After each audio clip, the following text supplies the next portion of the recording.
Ya, oke. Kita lanjutkan video yang kemarin, yaitu tentang transformasi dual basis.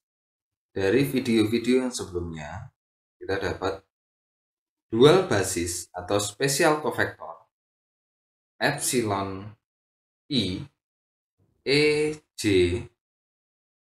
Di sini adalah basis koordinatnya, sama dengan Kronecker delta atau delta Kronecker i j. Delta Kronecker kita tahu bahwa jika i tidak sama dengan J itu adalah sama dengan 0, sedangkan I sama dengan J itu adalah 1 nilainya.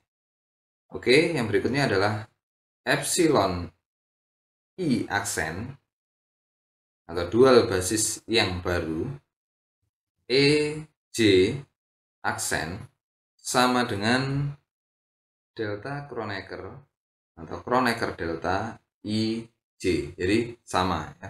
Ini kita harus ingat, saya kasih tanda untuk persamaan yang pertama ini adalah Romawi 1 ya. Ini adalah yang kedua. Lalu yang ketiga adalah transformasi basis koordinat EJ aksen, yaitu basis koordinat yang baru, itu sama dengan sigma J sama dengan 1 sampai J sama dengan N matrix forward IJ dikali dengan EI, indeksnya I ya. Ini adalah persamaan yang ketiga. Lalu untuk persamaan yang keempat adalah EJ, ini adalah basis koordinat lama, adalah sama dengan sigma J sama dengan 1 sampai J sama dengan N matrix backward IJ EI aksen. Jadi ini adalah transformasi dari lama ke baru. Ini adalah transformasi dari baru ke lama. Lalu yang kelima adalah kita tahu bahwa sigma J sama dengan 1 sampai J sama dengan N dari matrix backward IJ dikali dengan matrix forward F J K adalah sama dengan Kronecker delta I K. Ini adalah persamaan yang kelima. Delta Kronecker ini adalah I jika tidak sama dengan K, maka hasilnya 0. Jika I sama dengan K, hasilnya adalah 1. Oke, kembali ke epsilon I aksen adalah sama dengan jumlah dari komponen-komponennya dikali dengan dual basisnya. Seperti Ki I 1, bukan aksennya 1, epsilon 1 ditambah dengan Ki I2 epsilon 2 ditambah dengan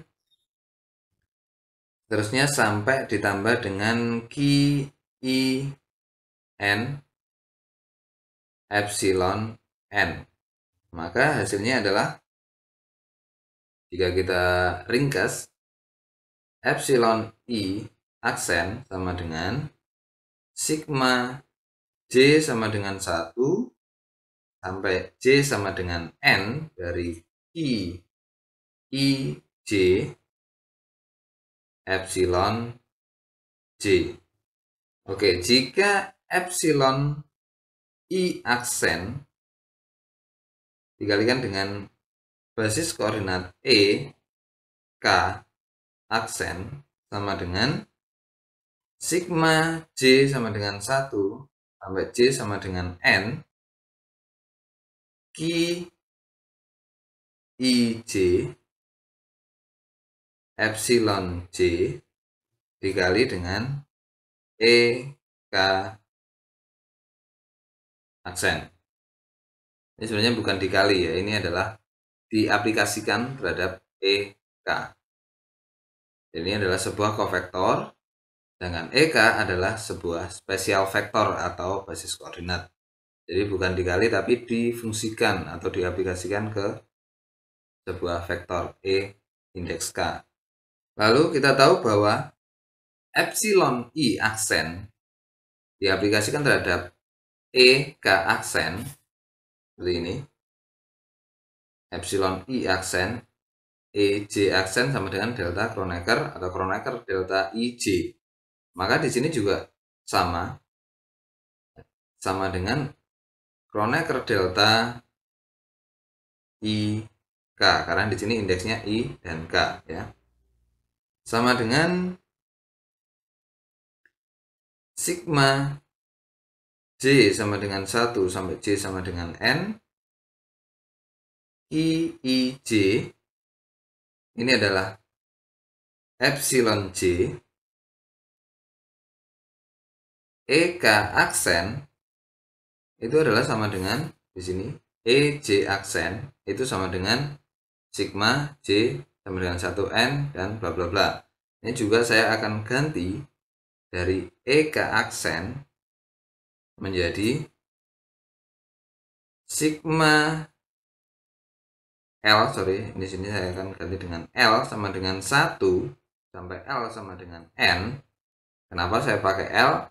Karena J sudah dipakai di sini. Jadi saya akan gunakan huruf lain. L, lalu matrix forward L, K, E, L. Nah, jadi EK aksen itu adalah sama dengan sigma L1 sampai L sama dengan N, matrix forward LK, EL. Lalu kita lanjutkan. Kronecker delta IK sama dengan, jadi ini saya keluarkan menjadi sigma J sama dengan 1 sampai J sama dengan N. Lalu sigma L sama dengan 1 sampai L sama dengan N. IJ, lalu matrix forward LK, lalu epsilon J EL. Berikutnya adalah epsilon IK sama dengan sigma J sama dengan 1 sampai J sama dengan N, sigma L sama dengan 1 sampai L sama dengan N, IJ, lalu FLK, epsilon J difungsikan terhadap EL. Jadi di sini epsilon I difungsikan terhadap EJ sama dengan Kronecker delta IJ. Persamaan 1 ya. Nah, di sini juga bentuknya sama, maka kita bisa ganti menjadi Kronecker delta JL. Jadi epsilon JEL kita ganti menjadi Kronecker delta JL. Kronecker delta JL ini berarti bahwa jika J sama dengan L, maka jika J sama dengan L, maka hasilnya adalah 1. Tapi jika J tidak sama dengan L, maka hasilnya adalah 0. Maka bisa kita ganti di sini yang L di sini menjadi J. Semua L di sini kita ganti menjadi J. Atau semua J kita ganti menjadi L. Jadi L kita ganti menjadi J, karena jika L tidak sama dengan J maka hasilnya 0, maka akan percuma jika kita tetap mempertahankan L dan J. Jadi kita ambil salah satu yang hasilnya adalah nantinya 1. Berarti J bisa kita ganti L atau L kita ganti dengan J. Oke, di sini delta Kronecker IK sama dengan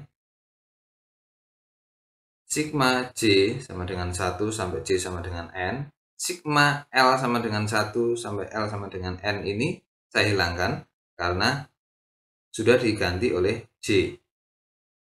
Lalu Q, I, J, J-nya tetap tidak berubah menjadi L karena di sini L-nya yang saya ubah menjadi J. Lalu F, L-nya kita ganti dengan J. Jadi F, J, K. Delta Kronecker ini sudah mewakili ini tadi. Yang menggantikan L menjadi J. Jadi hasilnya adalah Kronecker delta IK sama dengan sigma J sama dengan 1 sampai J sama dengan N, I, J, matrix forward F, J, K. Nah, di persamaan 5 kita tahu bahwa Kronecker delta IK itu sama dengan sigma J sama dengan 1 sampai J sama dengan N. Jadi Kronecker delta IK itu sama dengan sigma J sama dengan 1 sampai J sama dengan N, matrix backward IJ dikali dengan matrix forward JK itu sama dengan ini tadi, sigma J sama dengan 1 sampai J sama dengan N, IJ matrix forward JK.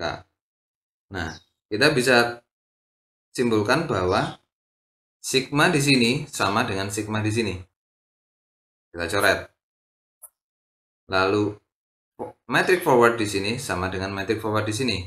Kita juga bisa coret. Maka IJ sama dengan matrix backward IJ. Jadi, kalau kita lihat persamaan di sini, epsilon I aksen sama dengan sigma J sama dengan 1 sampai J sama dengan N, IJ kita bisa ganti dengan matrix backward IJ. Lalu epsilon J.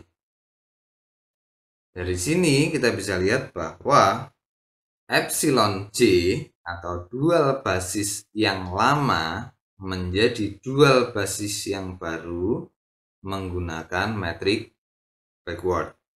Lalu lawannya adalah epsilon I sama dengan sigma J sama dengan 1 sampai J sama dengan N, matrix forward IJ epsilon J aksen.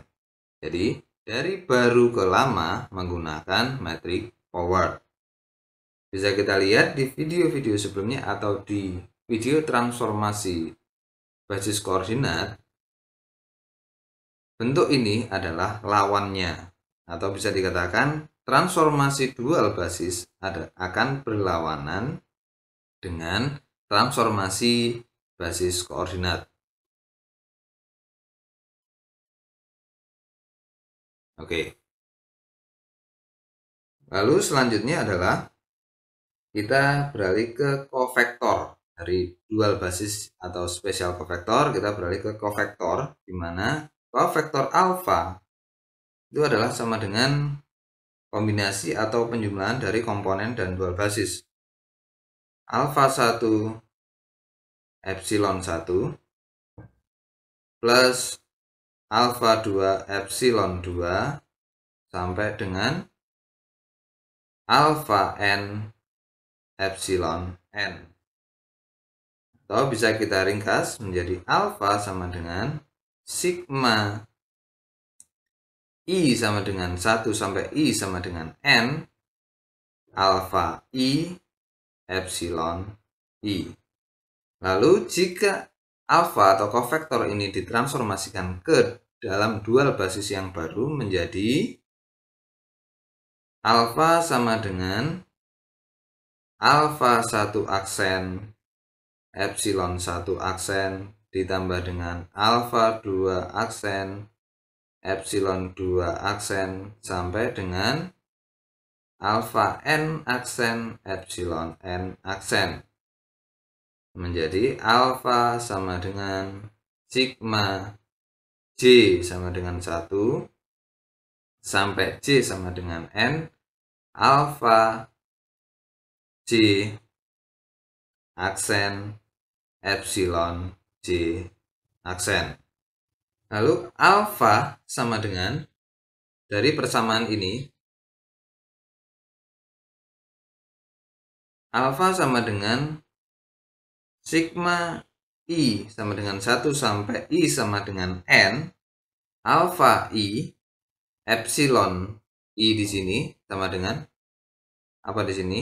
Di persamaan sebelumnya, transformasi dual basis, maka epsilon I sama dengan sigma J sama dengan 1 sampai J sama dengan N, metric forward IJ epsilon epsilon I aksen. Ya, di sini epsilon J aksen ya. Di sini juga epsilon J aksen. Lalu berikutnya adalah sigma di sini saya akan kelompokkan atau susun kembali keluar. Jadi alfa sama dengan sigma J sama dengan 1 sampai J sama dengan N, lalu sigma I sama dengan 1 sampai I sama dengan N, lalu alfa I dikali dengan metric forward IJ epsilon J aksen. Nah, bentuk ini adalah sama dengan bentuk ini, atau kita tulis ulang ya. Alfa di sini adalah sama dengan alfa di sini, maka kita ganti alfa di sini dengan persamaan ini.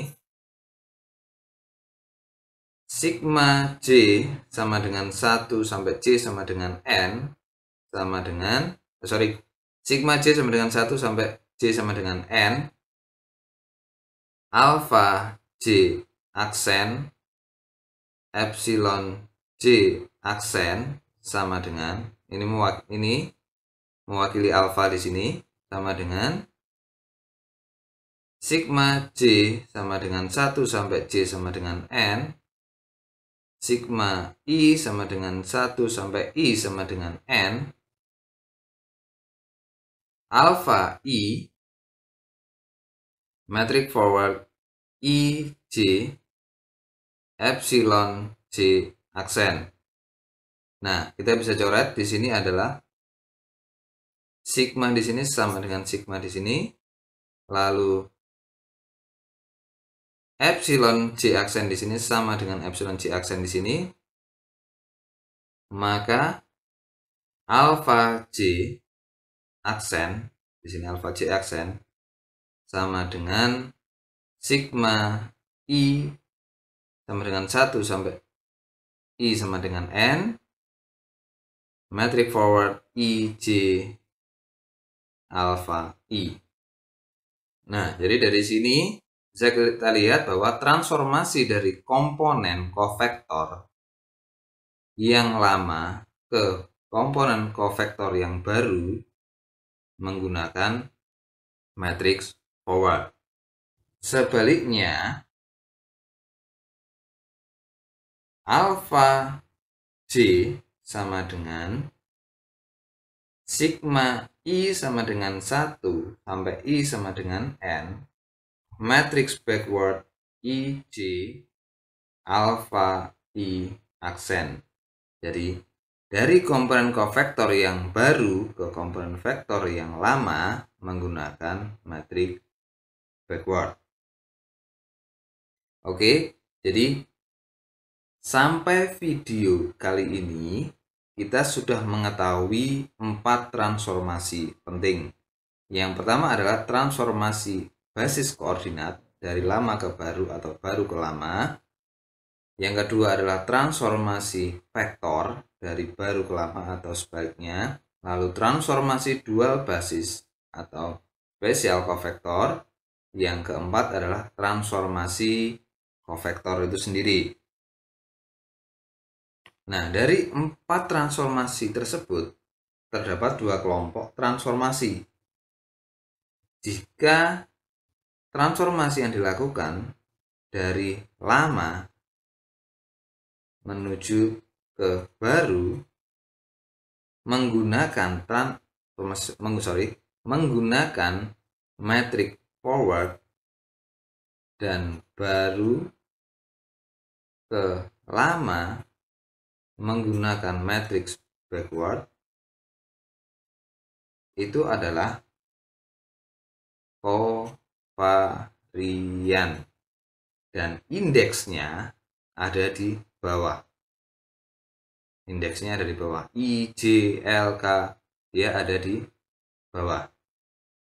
Sedangkan dari lama ke baru menggunakan backward, lalu baru ke lama menggunakan forward, itu disebut kontravarian dan indeksnya ada di sebelah atas seperti ini. Jadi dari sini kita bisa lihat di mungkin pengoperasian persamaan matematika atau fungsi matematika di kemudian hari, jika kita mendapati indeks dari suatu komponen ada di atas, maka itu adalah kontravarian, sedangkan jika di bawah itu adalah kovarian. Dengan jika komponen tersebut ditransformasi entah dari baru ke lama menggunakan aturan seperti ini, dari lama ke baru menggunakan forward, baru ke lama menggunakan backward, atau sebaliknya tergantung dia kovarian atau kontravarian dilihat dari indeksnya. Atau sebaliknya, jika transformasi tersebut mempunyai tipe seperti kontravarian atau kovarian, maka kita bisa simpulkan indeksnya ada di bawah atau di atas. Oke, sekian video kali ini. Terima kasih.